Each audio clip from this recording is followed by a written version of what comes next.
En el vídeo de hoy vamos a hablar de la escala Cincinnati, que aunque es utilizada por los servicios de emergencia hospitalaria para la evaluación del ictus, la puede realizar cualquier persona y puede salvar tu vida o la de un familiar.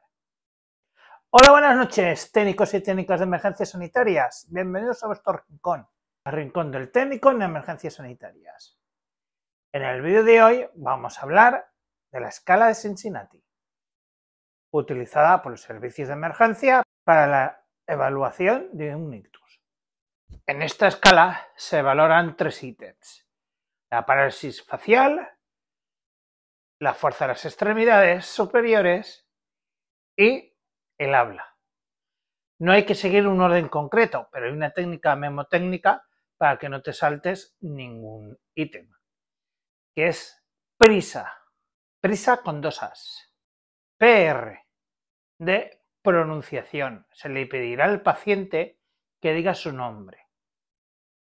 Si es incapaz de decirlo, balbucea o lo dice a tropicones, se consideraría un signo positivo. Si en cambio dice su nombre correctamente, se consideraría negativo. También es conveniente utilizar otra frase para asegurarte mejor, como por ejemplo un pequeño trabalenguas, como el perro de San Roque no tiene rabo. Si no es capaz de pronunciar correctamente todas las letras, se consideraría positivo. En cambio, si lo pronuncia correctamente, se consideraría negativo. Is, de sonrisa.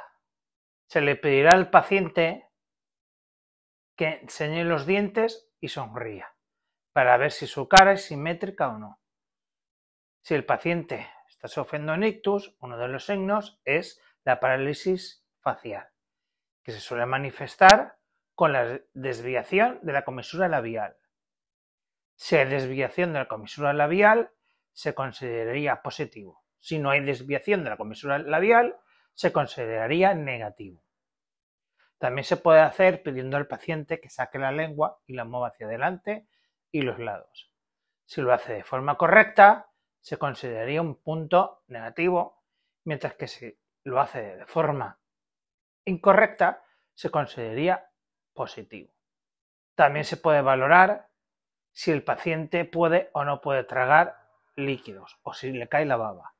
Aunque no haya desviación de la comisura labial, si el paciente es incapaz de tragar líquidos y le cae la baba, se consideraría también positivo. AA, de levantar ambos miembros. Se le pedirá al paciente que levante ambas manos hacia adelante y las mantenga unos 10 segundos. Se contarán los 10 segundos. Si el paciente le cae uno de los brazos, se consideraría positivo. Si no le caen los brazos y es capaz de aguantar los 10 segundos, se consideraría negativo. También se puede hacer la prueba con las piernas, pidiendo que levante también los miembros inferiores, con las mismas condiciones. Si es capaz de aguantar ambas piernas elevadas 10 segundos, se consideraría negativo. Si en cambio uno de los miembros o ambos caen antes de los 10 segundos o empiezan a bajar, se consideraría positivo. No hace falta que tenga positivo los 3 ítems, con que tenga uno solo ya puede ser un ictus.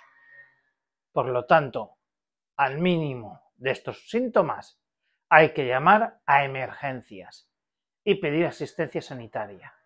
O si estás a menos de 10 minutos de un centro sanitario, acudir a él, si es posible. El tiempo es cerebro, y cuanto más tiempo pase, más daño va a tener ese cerebro. Por lo tanto, es muy importante que toda la ciudadanía conozca esta escala para poder realizar la evaluación de un ictus y así pedir ayuda médica cuando sea necesario. Si os está gustando el vídeo, darle like y suscribiros. Y como siempre digo, nos vemos cuando suenen las sirenas.